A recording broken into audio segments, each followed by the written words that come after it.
Middle east లో జరిగిన America Iran మధ్య యుద్ధంతో చమురు సంక్షోభం మరో 6 నెలలు కొనసాగొచ్చన్న అంచనాలు వెలువడుతున్నాయి. అమెరికా ఇరాన్ మధ్య సీజ్ ఫైర్ శాంతి చర్చల కోసం కొనసాగుతున్న దౌత్య ప్రయత్నాలతో చమురు సంక్షోభానికి త్వరలోనే తెరపడుతుందని అంతా భావించారు. కానీ ఈ చమురు రవాణాకు కీలకమైన హర్ముజ్ జలసంధిని పూర్తిగా తెరిచేందుకు ఇంకా 6 నెలలైనా పడుతుందని పెంటగాన్ తన నివేదికలో పేర్కొంది.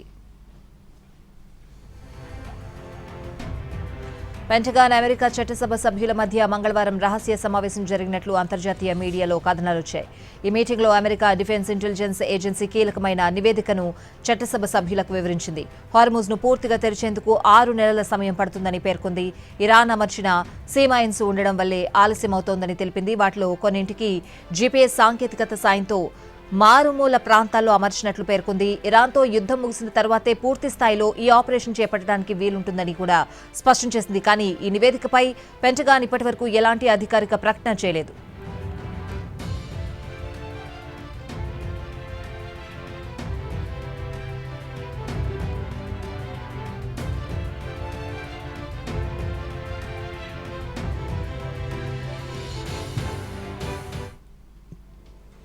మిడిల్ ఈస్ట్ లో జరిగిన అమెరికా ఇరాన్ మధ్య యుద్ధంతో చమురు సంక్షోభం మరో 6 నెలలు కొనసాగొచ్చన్న అంచనాలు వెలువడుతున్నాయి.